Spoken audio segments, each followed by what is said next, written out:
Jai Hind class. So today we are going to discuss about the part number 4 and today's topic is that harmonic progression. आज हम जो topic पढ़ने वाले हैं वो है harmonic progression. So class harmonic progression क्या होता है इसके बारे में थोड़ा इंट्रोडक्शन लेते हैं, फिर उसके बाद आगे बढ़ते हैं इसके बेस्ड क्वेश्चन पे. So a sequence T1, T2, T3, T4, Tn up to nth term, that is where Tn could not be equals to 0 and n is a natural number is called harmonic progression if the reciprocal of these terms. इसका मतलब ये हो गया कि अगर कोई भी numbers terms अगर सीक्वेंस दिया हुआ उसको हार्मोनिक प्रोग्रेशन कब बोलेंगे, जब उनका रेसिप्रोकल अरिथमेटिक प्रोग्रेशन में होगा. फॉर एग्जांपल अगर 1 2 3 4 5 is set to be a harmonic progression. इनको हार्मोनिक प्रोग्रेशन कब बोलेंगे, when reciprocal of this that is a 1, 1/2, 1/3, 1/4, 1/5. ये कब, ये जब AP में होगा. ठीक है, तो इसका मतलब क्या हो गया, कोई भी टर्म्स होंगे सीक्वेंस से अगर वो हार्मोनिक प्रोग्रेशन में है तो उनका रेसिप्रोकल अरिथमेटिक प्रोग्रेशन में होगा. अगर वो अरिथमेटिक में है तो उनका रेसिप्रोकल किस में होगा, हार्मोनिक प्रोग्रेशन में. Is that clear?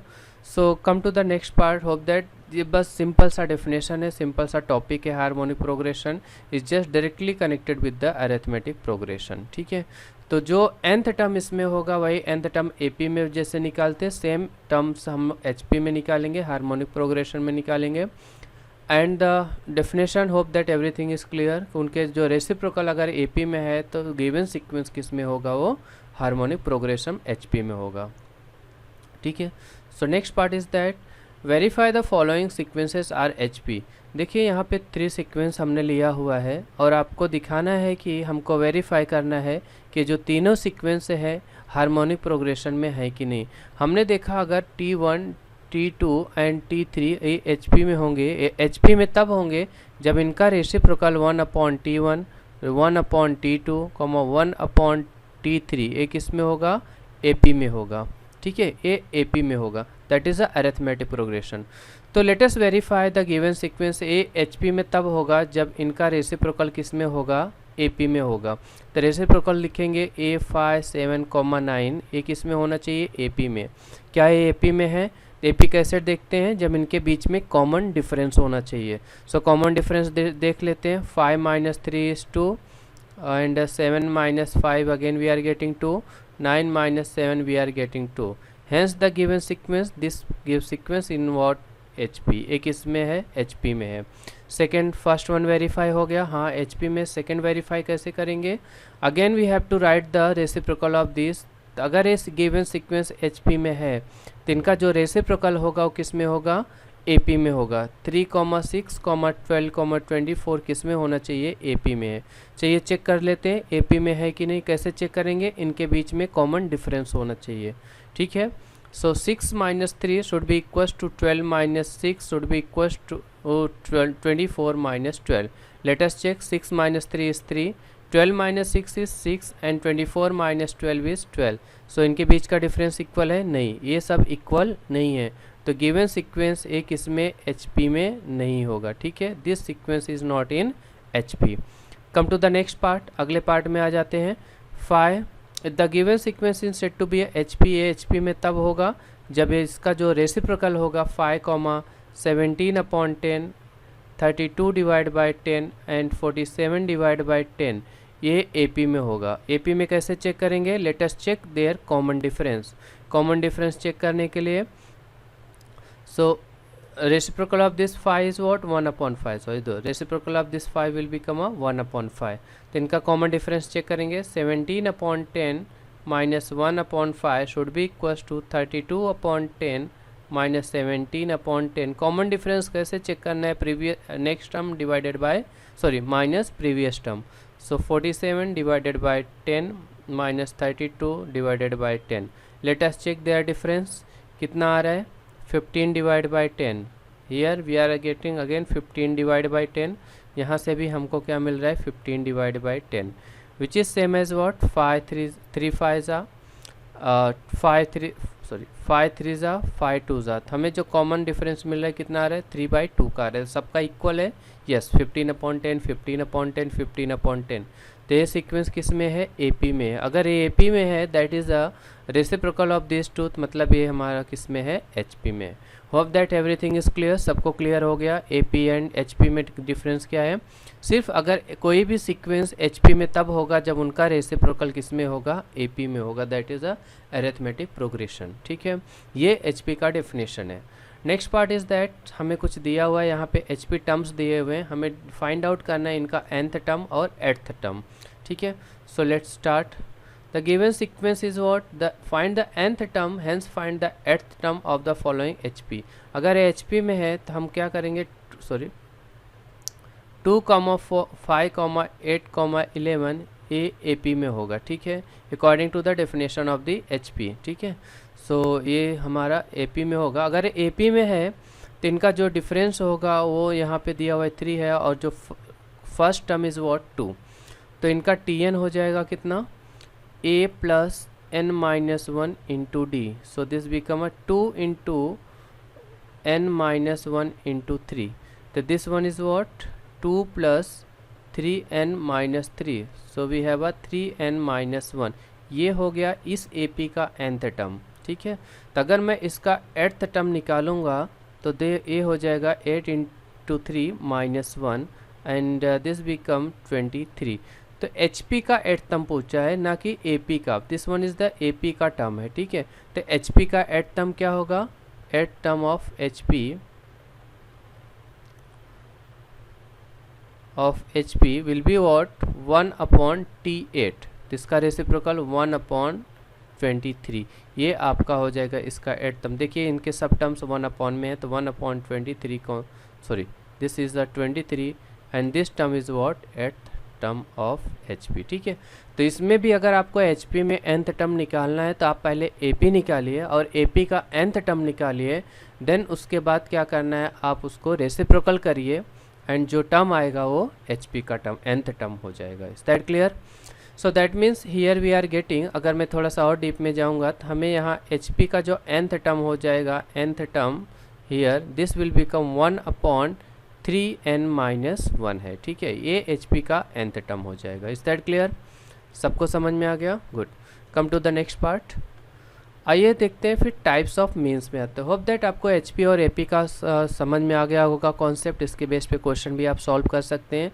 इसके बेस पे सिर्फ इतना ही क्वेश्चन फिलहाल हमने लिया हुआ है, क्योंकि आगे फिर टर्म 12th में देखेंगे, 12th के सिलेबस में एचपी का क्या रोल होता है, फिर हम उसको आगे सॉल्व करेंगे। टाइप्स ऑफ मीन्स में आते हैं। First is that arithmetic mean. What is the arithmetic mean? Arithmetic mean of a 2 number पहले यहाँ पे देख लेते हैं। अरिथमेटिक क्या होता है, जब फॉर एग्जांपल हमारे पास 2 नंबर्स है x, y और दोनों पॉजिटिव नंबर है। ठीक है, तो मैं यहाँ पे लिखता हूँ natural number, x, y belongs to natural number. अगर मैं इनका अरिथमेटिक मीन फाइंड आउट करूँगा तो मुझे क्या मिलेगा, x plus y divide by 2 कर देंगे। ठीक है, तो इनका अरिथमेटिक मीन हो जाएगा और इनको इन शॉर्ट में इंडिकेट करेंगे a। ठीक है, तो arithmetic mean will be what x plus y divided by 2 for any 2 numbers. अगर मैं सिमिलरली 3 नंबर्स लेता हूँ x, y, z, तो अरिथमेटिक मीन क्या हो जाएगा, x plus y plus z divided by 3। For the 4 numbers, for example x1 plus x2 plus x3 plus x4, the arithmetic mean will be what divided by 4। That means number of sum of all the terms divided by number of terms, वो क्या हो जाएगा, that is a arithmetic means. Next is what geometric mean. Similarly for the geometric mean के लिए that is known as the G से indicate करेंगे, this part should be indicated by जी।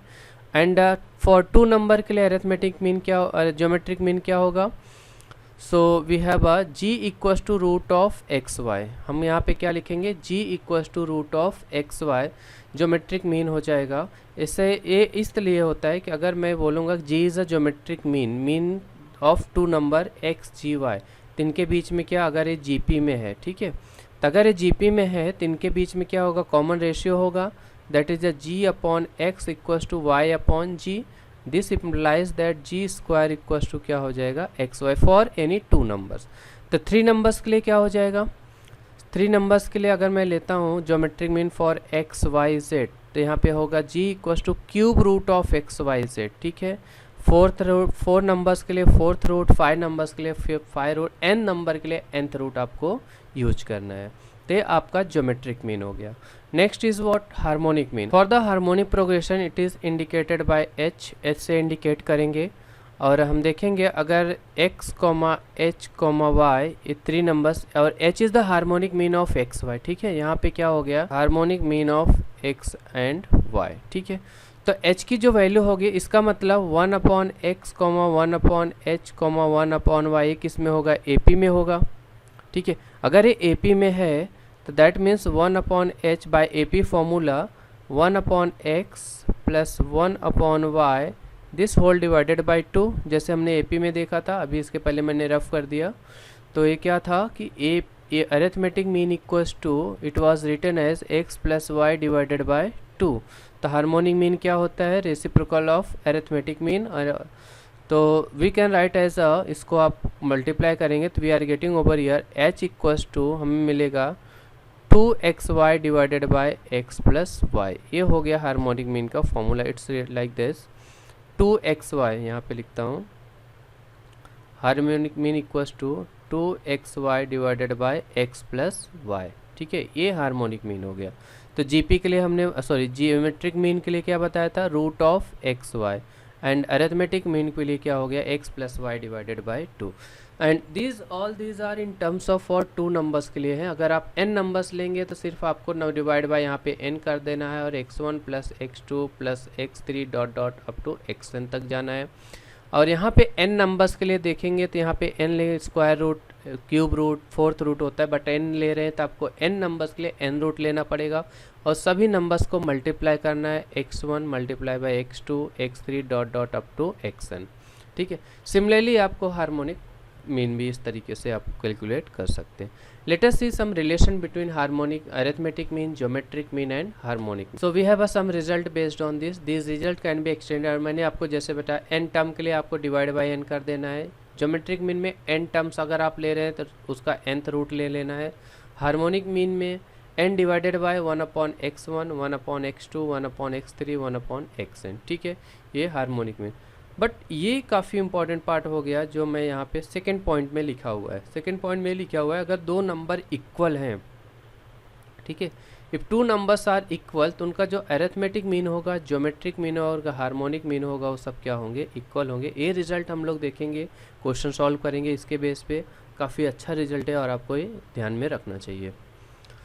तो आगे बढ़ते हैं। For 2 numbers they have taken this theorem, positive number x and y respectively, then first case is that geometric mean square is equal to a into h, that is the a multiply by h, arithmetic mean multiply by harmonic mean। so यहाँ पे जो g square है आप इसको prove भी कर सकते हैं, कोई दिक्कत वाली बात नहीं है। तो g स्क्वायर है तो g स्क्वायर आप पहले लेफ्ट हैंड साइड ले सकते हैं। g is what, root of x y होता है और इसका स्क्वायर लीजिए। देखिए यहाँ पे दिया हुआ है x एंड y, ले ही लेना है आपको। 2 नंबर्स के लिए लेके इस थ्योरम को प्रूव करना है। तो इसका वैल्यू क्या हो गया, एक्स वाई। अब आप राइट हैंड साइड ले लीजिए। राइट हैंड साइड लेंगे तो that is A into H है। ए क्या होता है, x plus y divided by 2 और H is what 2xy divided by x plus y होता है। आप मल्टीप्लाई करेंगे तो आपको यहाँ पे मिलेगा अगेन आपको एक्स वाई। तो आप देखेंगे कि इजी प्रूफ है, कुछ इसमें ज़्यादा है नहीं, सिर्फ आपको 2 नंबर्स लेके आप इसको प्रूफ कर सकते हैं। बट सेकेंड में आ जाते हैं। सेकेंड में given that we have to show that a is greater than equal to g is greater than h। जो अरिथमेटिक मीन होता है ज्योमेट्रिक मीन से बड़ा होता है, ज्योमेट्रिक मीन हार्मोनिक मीन से भी बड़ा होता है, ये हमें शो करना है। तो अगर मैं ये 2 कंडीशन शो कर दूँ, ये part a is greater than g, अगर मैं यहाँ पे लेता हूँ a is greater than equal to g, तो क्या हम लिख सकते हैं इसको a minus G is greater than equal to 0, ऐसा लिखा जा सकता है। तो एक काम करते हैं हम a माइनस जी को लेके सॉल्व करते हैं, देखते ग्रेटर दैन इक्वल टू 0 आता है क्या। तो a माइनस जी जब हम करेंगे तो हमें x plus y divided by 2 minus, we are taking over a minus G, मैं यहाँ पे लिखता हूँ a minus G. Hope that आपको कॉन्सेप्ट क्लियर हो रहा होगा। क्योंकि देखो स्टूडेंट्स, अगर a minus G is greater than equal to 0 बता दिया तो दिस इम्प्लाइज क्या हो जाएगा, a is greater than equal to g हो जाएगा, ठीक है। तो x plus y divided by 2 minus root of x y, ये हमारा अरिथमेटिक मीन हो गया और ये ज्योमेट्रिक मीन। आइए इस थोड़ा सा इक्वेशन को एक्सपांड करते हैं, उसको सॉल्व करते हैं हम। तो x/2 को क्या लिखा जा सकता, सॉरी x/2, और इसको लिखा जा सकता है y/2 माइनस, अब देखिए मैं थोड़ा सा इसको कन्वर्ट करना चाहूँगा एक्सपांशन के फॉर्म में, और इसको इस तरीके से मैं एडजस्ट करूँगा। यहाँ पे मैं इसको लिखता हूँ 2 into root of x/2 into y/2। देखिए तो समथिंग लुक्स लाइक किसके फॉर्म में दिखेगा, a² plus b² minus 2ab, है ना। तो यहाँ पे a और b क्या है वो डिसाइड देख लेते हैं, और उसके बाद फिर यहाँ पे इनकी वैल्यू दे देंगे। अच्छा, x/2 में यहाँ पे x/2 है, बट यहाँ पे रूट है, तो इसको हम क्या लिख सकते हैं x/2 को, root of x/2 the whole square, and similarly we can write as a y/2 the whole square. देखिए दोनों में रूट भी आ गया, और यहाँ पे 2ab भी दिख रहा है, something 2 into root of x/2 into root of y/2। ये एडजस्टमेंट होप दैट आपको समझ में आ गया होगा। सिंपल एडजस्टमेंट है, सिर्फ आप अगर स्क्वायर हटाएंगे तो रूट हट जाएगा, फिर रूट यहाँ पे भी स्क्वायर हटाएंगे तो रूट हटेगा, और यहाँ पे 2 का मल्टीप्लाई करेंगे तो 4 हो जाएगा, 4 बाहर आएगा 2 हो जाएगा, फिर ये 2 कैंसिल आउट होके वापस आपको ये फाइनल रिजल्ट पे लेके आ जाएगा। तो we can write this term as, अगर मैं इसको लिखना चाहूँगा root of x/2 minus root of y/2, तो इसको मैं होल स्क्वायर लिख सकता हूँ। बट क्लास मैंने बताया है कि यह हमने भी स्कूल में पहले भी सीख चुके हैं कि किसी भी नंबर का square always greater than equal to 0 होता है, तो ये भी एक नंबर हुआ, ठीक है।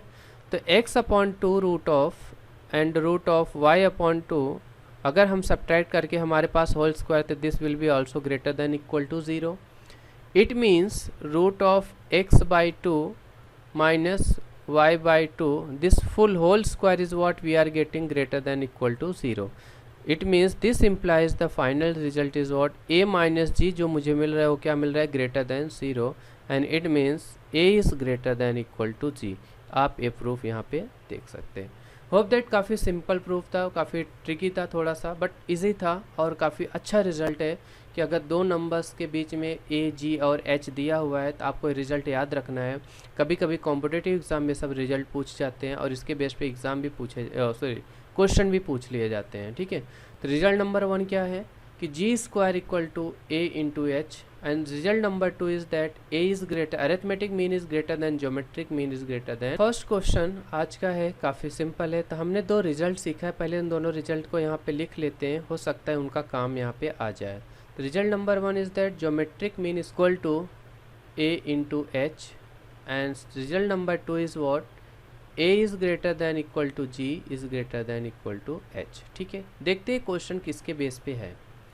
सो सोल्यूशन में आते हैं। तो एक क्वेश्चन दिया हुआ है, find arithmetic mean of 2 positive numbers. Arithmetic mean find out करना है, किसका फाइंड करना है, ऑफ 2 पॉजिटिव नंबर्स। कोई भी 2 पॉजिटिव नंबर दिए हैं जिनका अरिथमेटिक मीन फाइंड आउट करना है, उनका ज्योमेट्रिक मीन और हार्मोनिक मीन दिया हुआ है। Geometric mean is 4 and harmonic mean is 16/5। So we need to find out arithmetic mean. तो आप देखेंगे इसमें से कौन सा रिजल्ट यूज़ कर, देखिए ये रिजल्ट तो यहाँ पे लगेगा नहीं, क्योंकि इट्स लाइक इनइक्वालिटी के ऊपर बेस है। a is greater than g and g is greater then h। तो पहला रिजल्ट देखेंगे जो इक्वालिटी हमें दिखा रहा है कि g² equal to a h। तो यहाँ पे लिखेंगे g² equal to a h, and g की वैल्यू जो है वो क्या है 4 का स्क्वायर, a हमें फाइंड आउट करना है, h इज़ गिवन दैट 16/5, ठीक है। So 16 equals to a into 16/5। तो ये 16 विल कैंसल आउट, जो a मिलेगा हमको 5 मिलेगा, ठीक है। यहाँ पे जो a है हमें 5 है। तो आप देखेंगे तो जो रिलेशन भी आप चाहिए तो सेकंड कंडीशन आप चेक भी कर सकते हैं, 5 is greater then 4 is greater then 16/5। तो ये भी आपका यहाँ से एक तरीके से आप देख सकते हैं कि अभी आपका ट्रू हो गया, a is greater than g is greater then h। ए भी आप यहाँ पे वेरीफाई कर सकते हैं इस क्वेश्चन में, ठीक है। Next question is given that find geometric mean of 2 positive numbers. अभी देखो फॉर्मूला वही लगेगा, g² equals to a into H, ठीक है। आइए let us write given part, given part लिख लेते हैं यहाँ पे। जो गिवन पार्ट है हमें ज्योमेट्रिक मीन फाइंड आउट करना है। अरिथमेटिक मीन दिया हुआ है it's 75 and harmonic mean is given that 48। फिर से वही क्वेश्चन है स्टूडेंट, सिर्फ 3 वेरिएबल्स। ये देखिए यहाँ पे आपके पास 3 वेरिएबल है, g है, a है, h है। इसमें से आपको कोई भी दो वेरिएबल दे के तीसरा वेरिएबल क्वेश्चन में पूछा जा सकता है। ठीक है, अगर आप इनको सॉल्व करेंगे, फॉर्मूला एक ही आपको लगाना है, G square equals to a into H लगाना है। जी हमें फाइंड आउट करना है, तो जी स्क्वायर 75 मल्टीप्लाई बाय आप क्या करेंगे 48 करेंगे। ताइए इनका फैक्टर निकालते हैं, उसके बाद हम इनका स्क्वायर रूट लेंगे, क्योंकि हमें सिर्फ जी फाइंड आउट करना है। सबका पहले पेयर बना लीजिए। जब आप स्क्वायर रूट फाइंड आउट करने जा रहे हैं तो आपके पास अगर पेयर नंबर होंगे तो उनका आंसर वही होगा। फॉर एग्जाम्पल अगर मैं यहाँ पे लिखूँगा X square equals to 5 multiply by 5, तो मुझे जो x की वैल्यू होगी वो कितनी होगी 5। सिमिलरली जब आप यहाँ पे पेयर बनाएंगे तो आप देखेंगे यहाँ पे समथिंग पेयर दिख रहे होंगे 5 5, तो मैं यहाँ पे एक 5 लिखूँगा मल्टीप्लाई बाय 3 3, एक 3 लिखूँगा पेयर में है 2 2 1 2 अगेन 2 2 1 2, तो final answer will become what 60 है ना। 15 3 जा 5 3 जा 15, 2 जा 30, 2 जा 60, so we have a g equals to 60. This one is your final answer. Hope that everything is clear. सबको समझ में आ गया होगा। आप देख सकते हैं यहाँ पे भी अगर आप सेकेंड रिजल्ट को वेरीफाई करना चाहते हैं तो a is greater than g and g is greater then h। a value is what, a की जो वैल्यू है 75 है, g की वैल्यू 60 है और h की वैल्यू कितना दिया हुआ है 48। तो यहाँ पे भी देखेंगे arithmetic mean is greater than geometric mean and geometric mean is greater then harmonic mean. आइए बढ़ते हैं। This question is very important और काफ़ी अच्छा क्वेश्चन है और काफ़ी अच्छे तरीके से इस क्वेश्चन को सॉल्व भी किया जाता है और काफ़ी एग्ज़ाम में क्वेश्चन को पूछा भी गया है। गिवन पार्ट है और क्या दिया हुआ है, क्या पहले हमें फाइंड आउट करना है वो लिख देते हैं। Insert 2 numbers between 1 and 27 let and the resulting sequence is what GP। अगर मेरे पास नंबर है सपोज G1 और G2, ये किसके बीच में डालना है 1 एंड 27 के बीच में डालना है, तो लेकिन जो रिजल्ट आ रहा है वो किस में आ रहा है GP, मतलब ये जो सीक्वेंस आ रहा है किस में आ रहा है GP में आ रहा है। तो इंसर्ट 2 ना, तो we need to find out value of G1 and G2, ये दोनों नंबर्स हमें फाइंड आउट करने हैं। ठीक है, कंडीशन इज ओनली दिस कि इनके बीच में GP है। तो क्लास मुझे बताइए अगर कोई भी नंबर GP में है तो उनके बीच में हम पहले क्या चेक करते हैं, हम चेक करते हैं पहले उनके बीच में that is a common ratio. Common ratio अगर आ गया तो कॉमन रेशियो से हमें बहुत सारी चीज़ें वहाँ से फाइंड आउट होके आ जाती है। तो सोल्यूशन में हम लिखेंगे G1 अपॉन 1, तो यहाँ पे सोल्यूशन में लिखे equal to G2 upon G1 equal to -27 upon G2। तो ये तीनों रेशियो देखिए इक्वल है। तो अगर ये तीनों रेशियो इक्वल हैं तो तीनों रेशियो से मुझे दो कंडीशन मिलेंगे। पहला कंडीशन कहाँ से मिलेगा आइए देख लेते हैं। पहला कंडीशन हमें इन दोनों से मिलेगा और दूसरा कंडीशन हमें इन दोनों से मिलेगा। ठीक है, तो फर्स्ट कंडीशन से स्टार्ट करते हैं। तो G1 equals to 1 equals to G2 upon G1, तो इस हिसाब से हमें क्या मिल रहा है G1 square equals to G2, तो इक्वेशन नंबर 1 नाम देते हैं। होप दैट सबको समझ में आ गया होगा। Okay, secondly we have a G2 upon G1 equals to -27 divided by G2, cross multiply करेंगे तो G2 का स्क्वायर जो हो जाएगा -27 times G1, this one equation number 2 आपका 2 हो गया। तब आप देखेंगे तो G1 एंड 2 में हमें कुछ कनेक्शन दिख रहा है, जो कनेक्शन इस टाइप का है कि हम इन दोनों को अगर साइमल्टेनियसली सॉल्व करेंगे तो हमें एक वेरिएबल की वैल्यू आ जाएगी। अगर एक वेरिएबल की वैल्यू आ जाएगी वो किसी भी इक्वेशन में आप सब्स्टिट्यूट कर देंगे तो आपको दूसरे वेरिएबल की वैल्यू आ जाएगी। तो हमारे यहाँ पे दिया हुआ है G1 square equals to G2 and G2 square equals to -27 times, जो नया इक्वेशन मिलेगा अगर मैं G2 is replace by G1 square रखता हूँ तो this will become G1 square पहले से ही है और इसका भी स्क्वायर बन जाएगा। ठीक है, क्योंकि यहाँ पे क्या दिया हुआ है G2 square and this will be equals to -27 times G1, तो दिस बिकम अगर मैं G1 रेज टू 4 हो जाएगा and this will become -27 times G1। सो अगर मैं कंटिन्यू हम इसको सॉल्व करेंगे तो G1 क्यूब इक्वस टू -27, तो G1 क्यूब इक्वस टू -27 है तो G1 की जो वैल्यू होगी -3 होगी, क्योंकि -3 को 3 टाइम मल्टीप्लाई करोगे तो देखिए -3 मल्टीप्लाई बाय -3 मल्टीप्लाई बाय -3, तो हमें जो G1 की वैल्यू मिलेगी कितना हो जाएगा, वो -3 हो जाएगा। So this G1 equals to -3। Now we need to find out G2, तो G2 कितना हो जाएगा, since G1 square equals to G2, so -3 square equals to G2, therefore G2 equals to 9, ये G2 हो गया। तो ये दो नंबर्स को बीच में अगर इंसर्ट करेंगे 1, -3, 9, -27, तो आप देखेंगे कि एक हमें यहाँ पे GP फॉर्म होता हुआ दिख रहा है। तो GP इसलिए फॉर्म होता दिख रहा है क्योंकि इनके बीच का जो रेशियो है -3/1, 9/-3, -27/9, जो हमें मिल रहा है -3, सब कॉमन मिल रहा है। Hope that this question is